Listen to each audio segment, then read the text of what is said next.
Hello and welcome to Talk Vietnam. Now I used to think that Vietnam was not particularly famous for making chocolates. Let's see if it's true.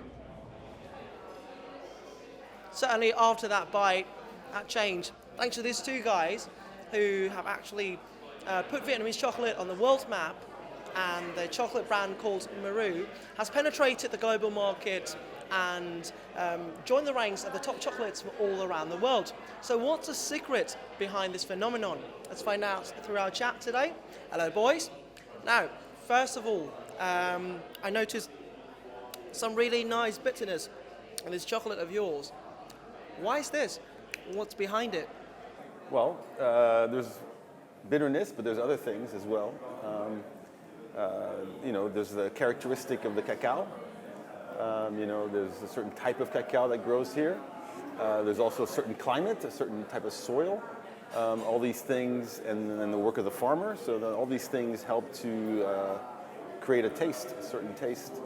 And a bit of bitterness is appreciated in chocolate. It's one of the main qualities in chocolate when we talk about cacao. And I'm glad you enjoyed it. Certainly did. So when did you guys come up with the idea of making chocolates in Vietnam, and how did it all start for you guys?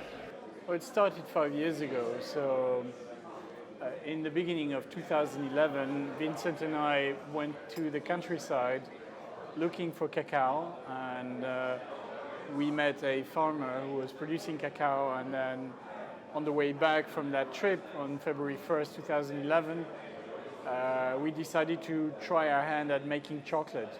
We had no experience making chocolate before, and so it was quite the adventure.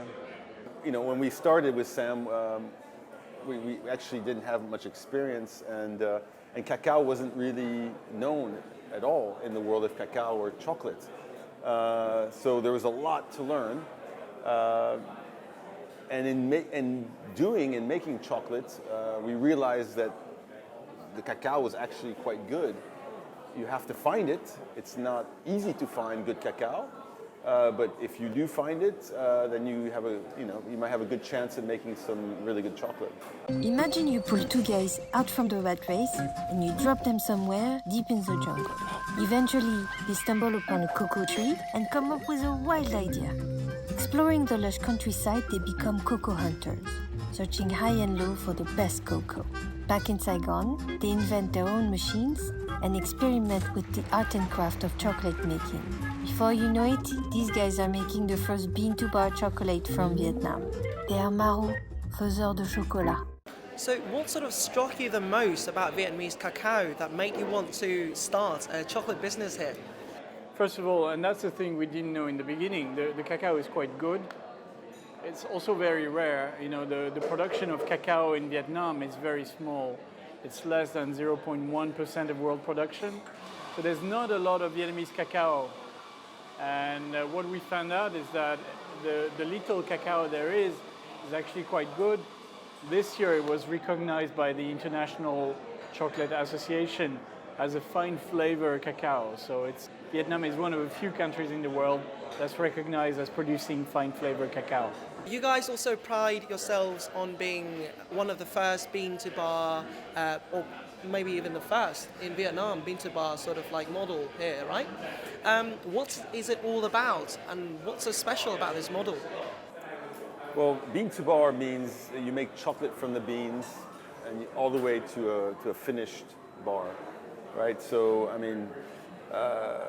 that's new and not new at the same time.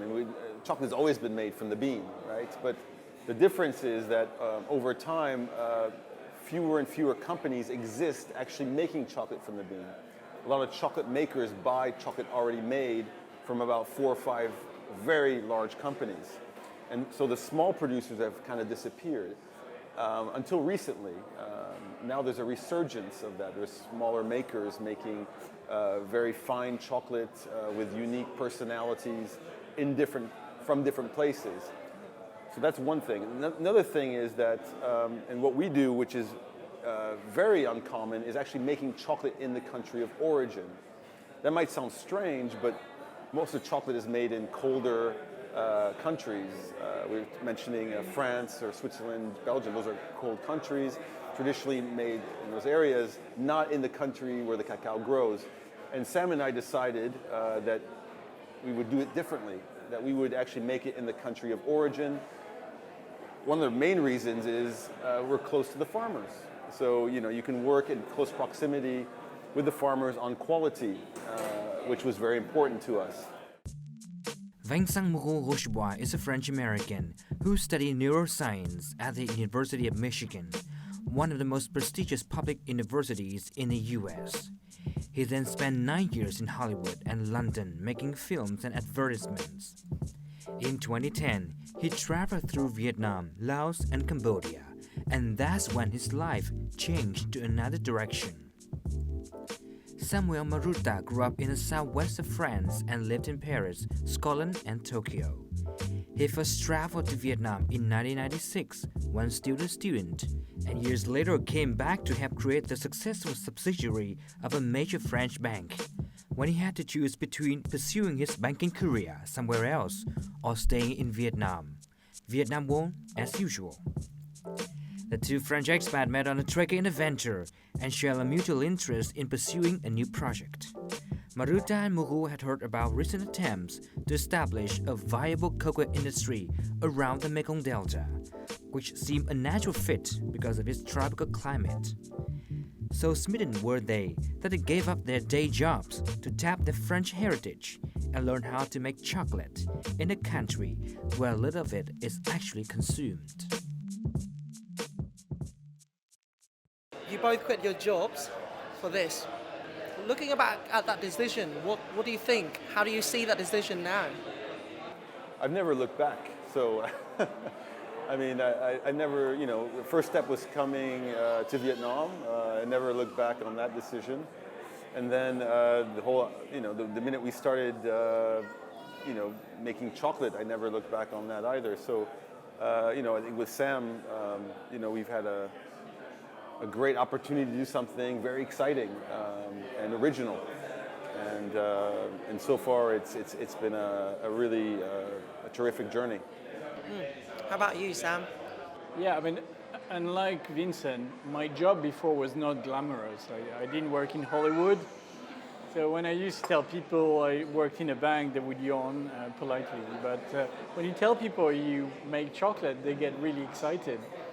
It's great. So, you both started in Sam's kitchen, right?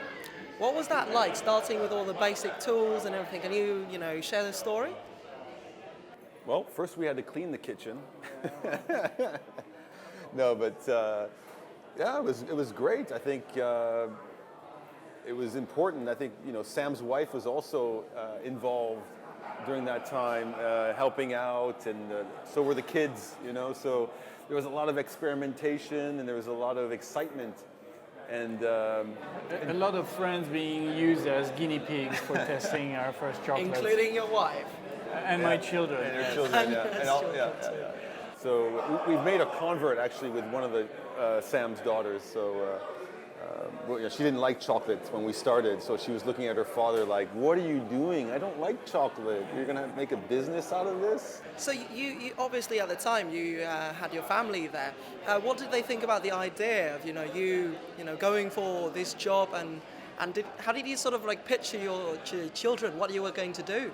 Well, I think my family, my wife, and my children trusted me, and I think I told them it's going to be a change of lifestyle and everything, and it's been a change of lifestyle. But I think no one suffered from it too much.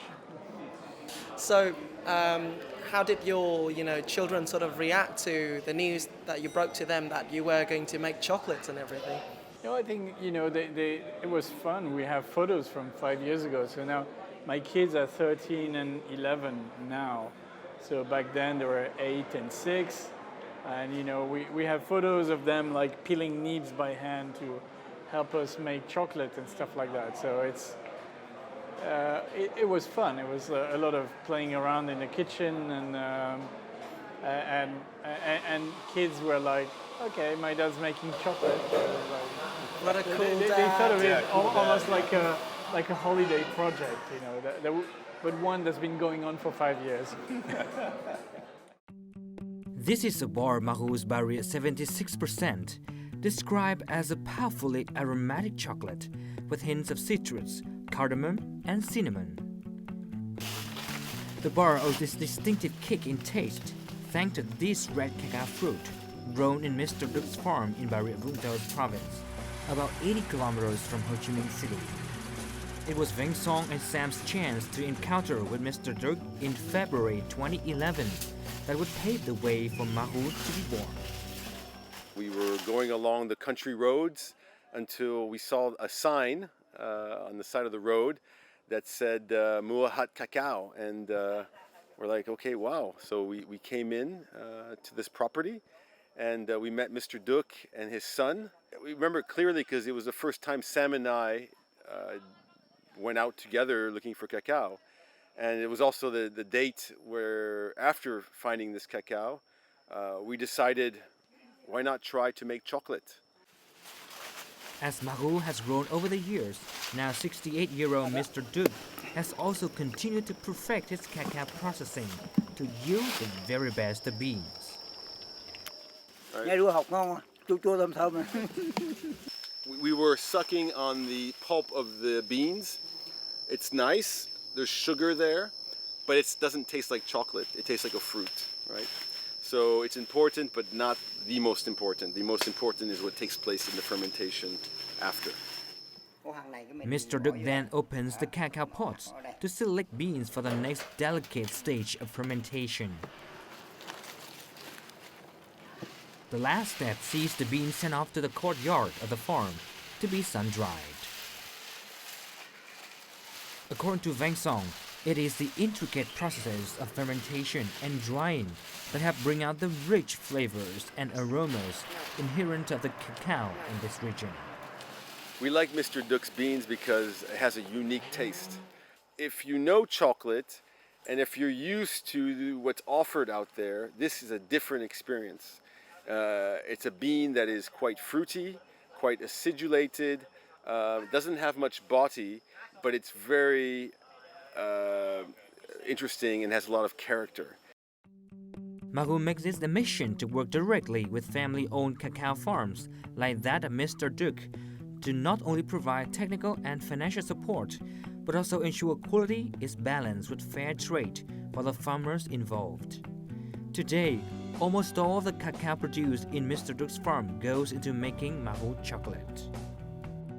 Từ ngày mà mua với cái giá đó thì ở nhà nó có cái tinh thần phấn khởi là hay có cái tư tưởng và hướng về nghĩa là để làm cây cacao nó tốt hơn. Cuộc sống nó cũng vẫn là ổn định, không có bị kinh tế nó không có thiếu thốn gì. From finding the inspirational taste of Mr. Duc's beans, Marou has gone on to discover that soils in other parts of Vietnam produce different character for the cacao beans. The team now also works with cacao farmers in 5 other locations, including Tiền Giang, Đồng Nai, Lâm Đồng, Đắk Lắk, and Bến Tre provinces, creating an artisanal bean-to-bar chocolate-making process that is truly locally sourced. So what qualities do they possess that sort of are attractive to you as investors?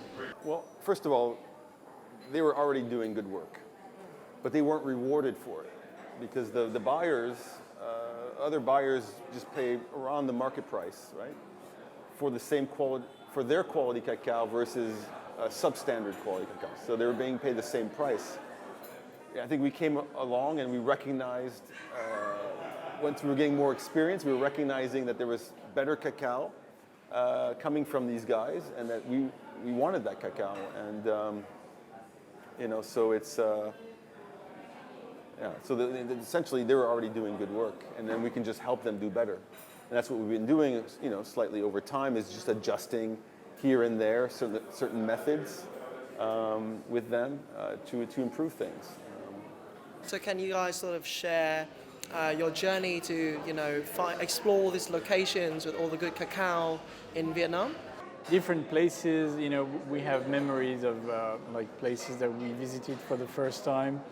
There's even places that are quite exciting that we haven't even got cacao from. Like, for example, last year we started a project planting cacao trees in Lamdong province, and the first harvest will take place in 2020. So we have to wait another 4 years until those cacao trees we planted last year can actually produce fruits, but we're quite excited with this project.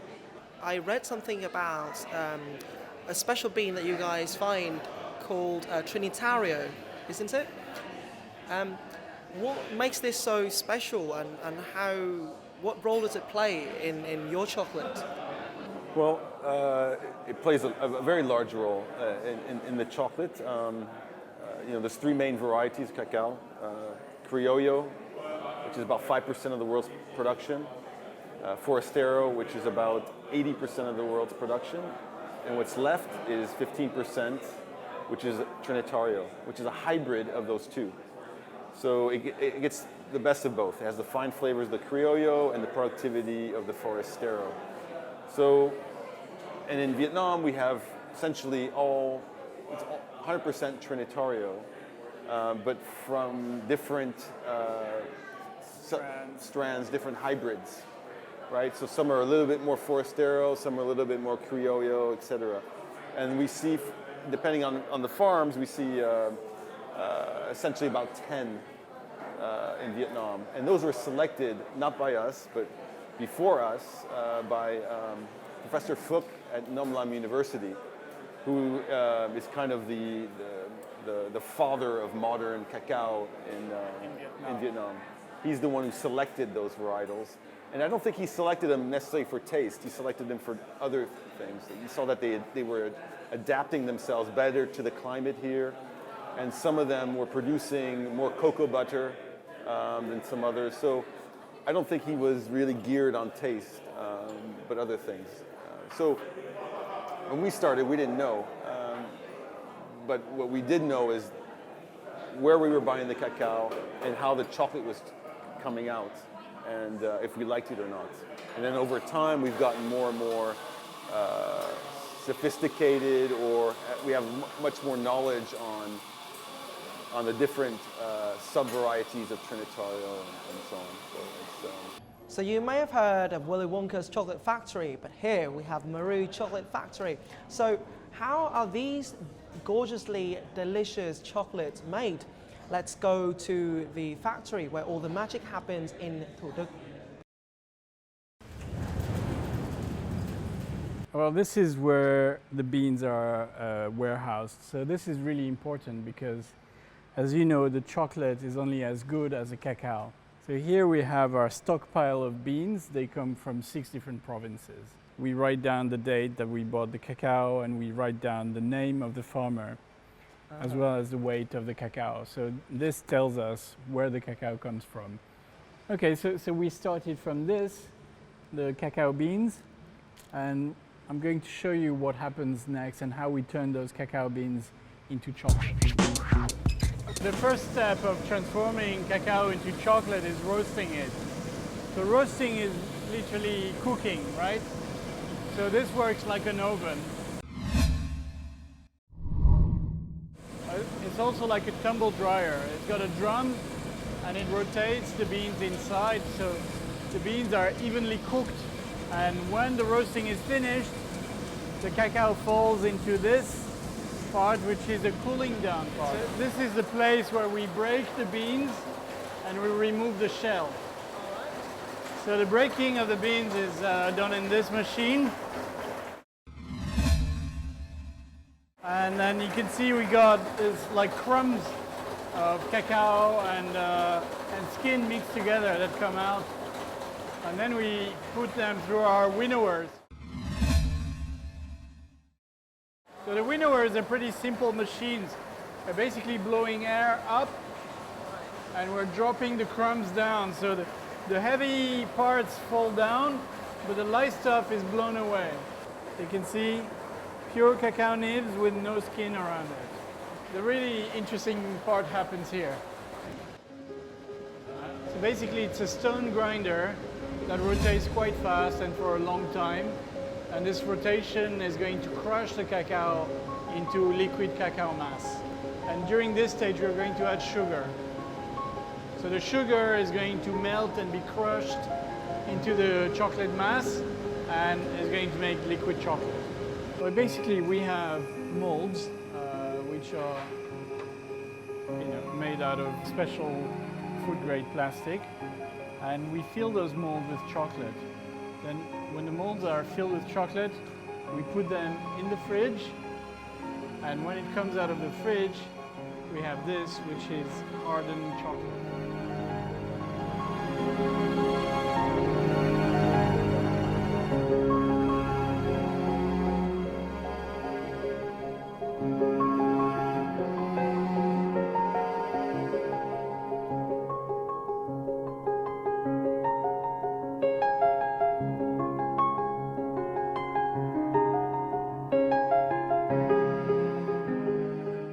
Do you remember how your first chocolate sort of tasted? Yes, we do. I think very distinctively. It was a very strong, very acidulated, fruity substance. You know, it wasn't. I wouldn't even call it chocolate. You know, because it was the first thing we made was not chocolate. It was an attempt to try to figure out if the beans that we had found, what they were like. We had no idea, you know. But what we found was something very strong and very. But very interesting. Very interesting. It was like it didn't taste like the chocolate you could buy at a shop. Actually, that's what made it kind of exciting. It was like something different, but not perfect. Not something we thought we could sell straight away, but something that had a lot of potential. Yeah, and that was the thing. We didn't need to know. You know, we didn't need to have a perfect chocolate right away, and we were far from a perfect chocolate right away. But it was potential, and that was the thing that really seized us and made us, want to continue after that first attempt.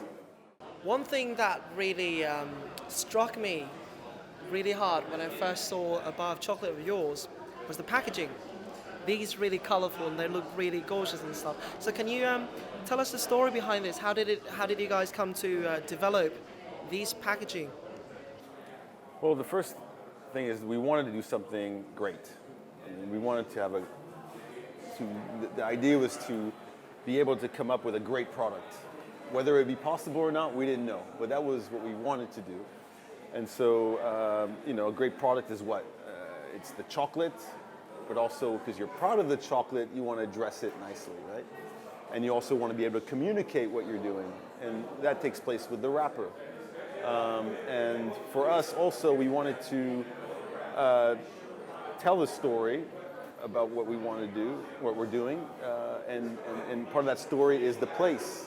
So we wanted to feel Vietnam without being in a cliched way, in our own way. So bring the kind of the richness of Vietnamese art and culture in the wrapper to communicate place, and I think that's what we tried to do with that, and at least. Yeah. And one question that people often ask us is, did you design the wrappers yourself? and we're like, of course not. I mean, if we could design wrappers like this, we'd be designers, not, that would be our full-time job. So I think one of the key decisions we made in the beginning was to hire people who knew what they were doing with design. So we invested quite heavily in this. Yeah. And a lot of time. We spent a lot of time figuring out this design. It was a big challenge for us to create this identity that felt right with us. So it was not an overnight thing. Just like the chocolate itself, the wrapper design and printing process is also very artisanal.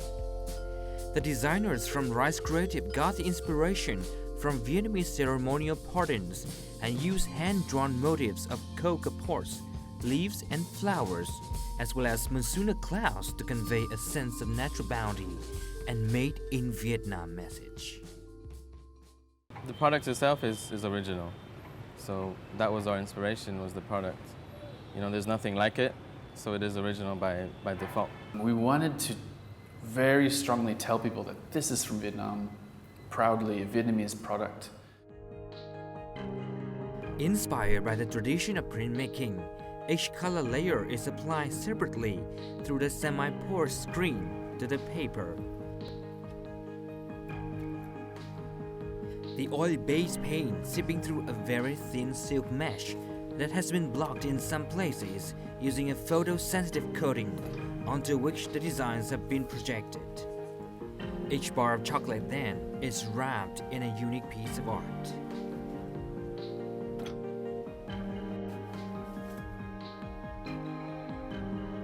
Baku chocolate designs have had multiple painted awards in competitions across Paris, London, Tokyo, and Shanghai over the last few years.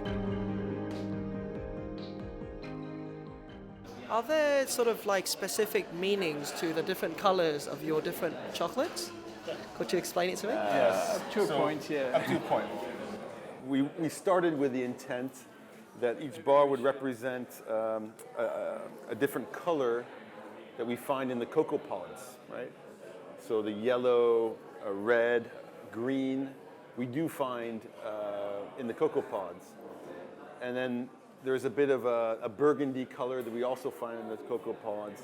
But then it kind of changed. So we started with natural colors to reflect the cocoa pods, and then it just went a little bit more free and so on. So No, for example, you know, you get green pods, you get red pods, you get yellow pods. Up to a point, you get purple pods. You get dark purple pods, but blue pods, unfortunately, do not exist. But you know, I think we were allowed a bit of poetic license, and then you know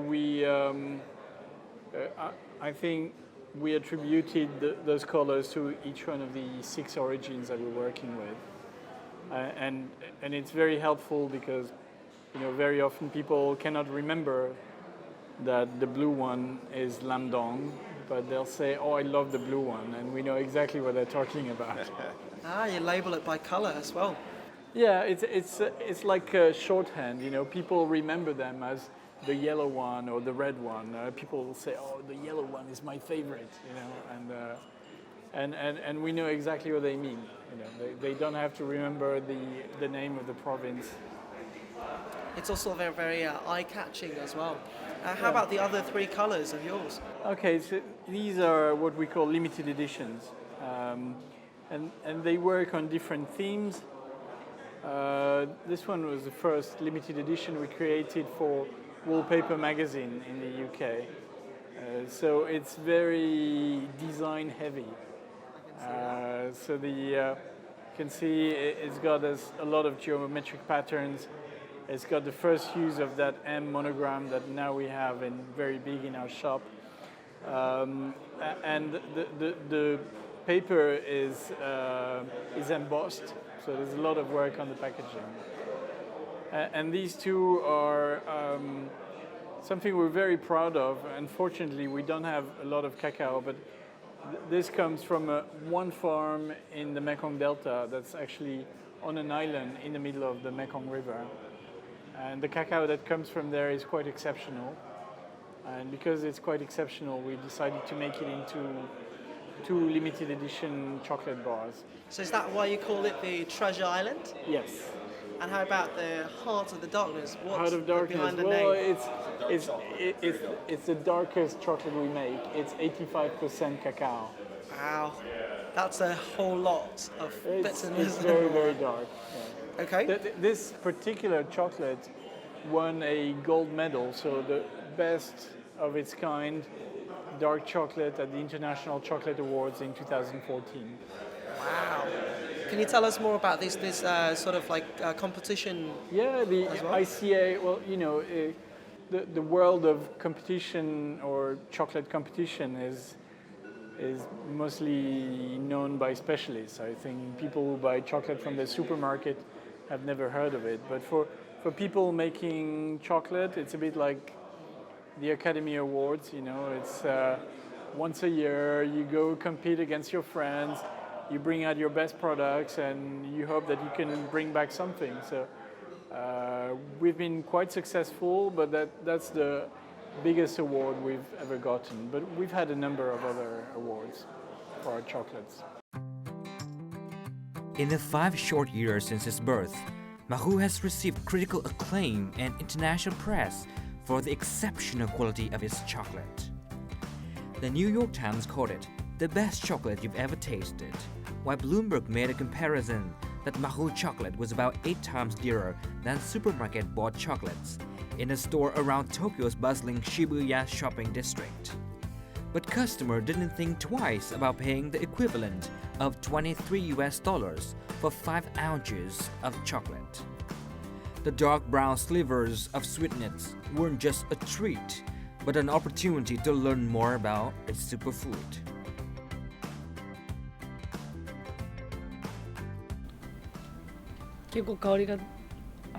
The aroma of chocolate is comfortable. The flavor remains in my mouth long after that.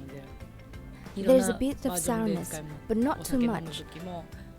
So we can have this chocolate in different occasions, such as when drinking wine or for dessert. According to the shop's owner, Marou chocolate is one of the fattest off-the-shelf products. The wrapping is eye-catching. We sell many types of chocolate, but Asian chocolate tastes unique. Many customers were curious and decided to buy them. Not only in Japan, Marou chocolate is also exported to 30 other countries in the world, including France, US, Sweden, Singapore, Canada, and Australia. It is also sold in places like Whole Foods and high-end British department stores like Harvey Nichols. Sản phẩm được làm tại Việt Nam từ nguyên liệu Việt Nam 100%, xuất khẩu đi nước ngoài và đứng ngang hàng với những cái sản phẩm thế giới, em rất là tự hào và rất là hãnh diện.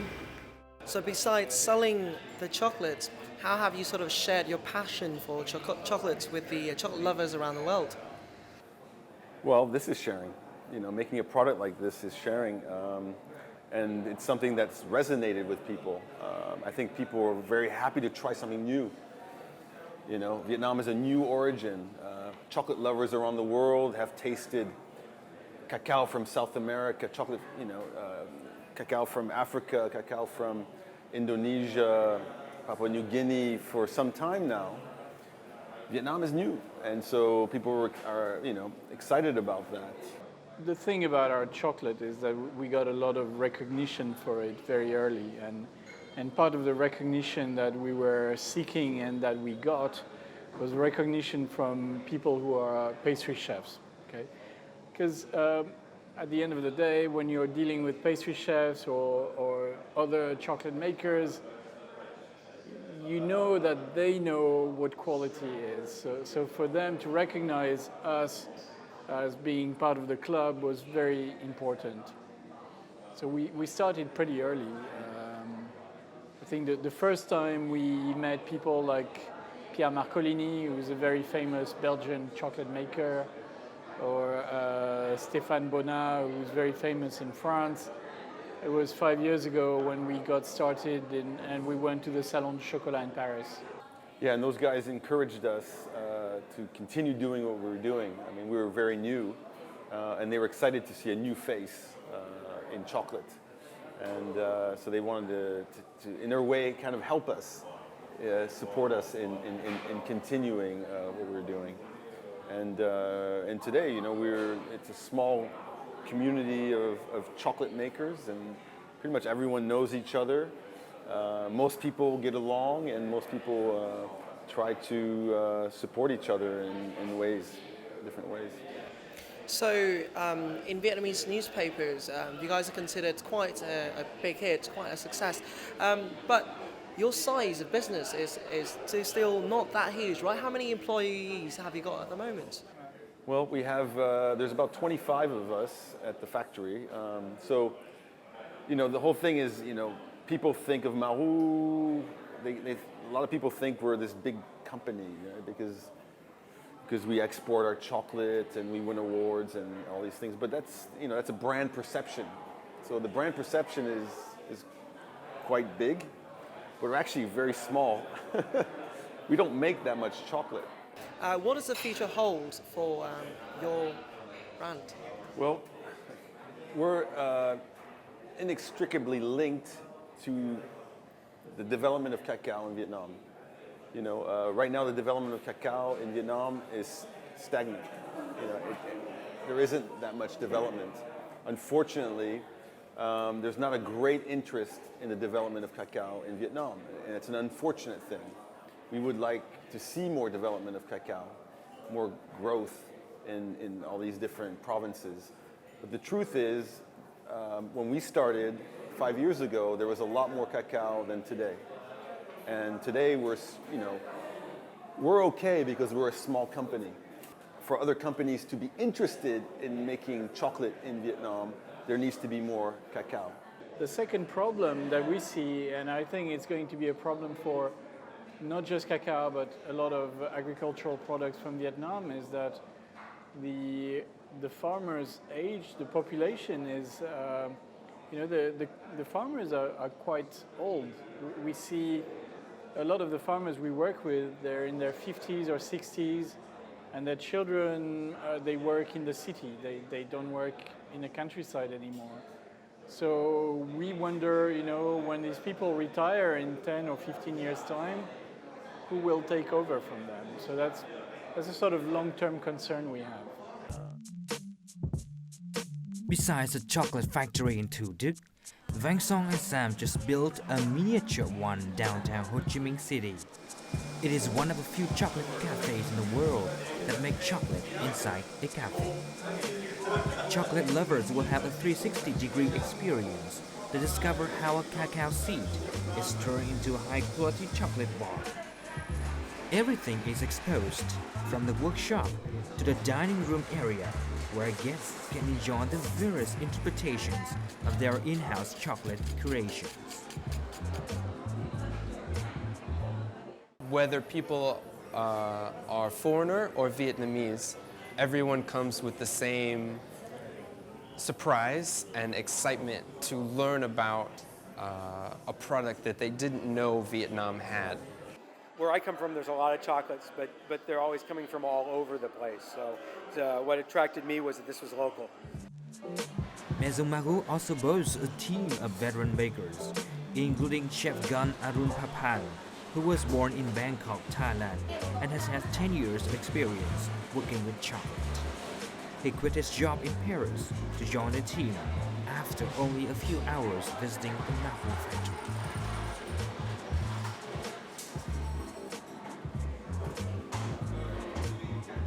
I moved to another country. I can make chocolate and I can work with chocolate. It's like the dream for me. Once in a lifetime. It's a great opportunity. And that's why I come here. I decided to leave everything, left my family, left my job, everything to be here, just to be here. So, as one of the successful startups here in Vietnam, what kind of advice do you have for the others who have the dream of, starting up a business as well? Vietnam has a lot of great things to offer, and oftentimes we think we need to go elsewhere to find something. I mean, I think for us, we did and we didn't. We were already in Vietnam and we found something, and I think that's for all the Vietnamese. There's original things to do everywhere, anywhere, in many different sectors. A lot of times it's just staring you in the face, so I think just encourage people to see things differently, and follow their passion. And how about you, Sam?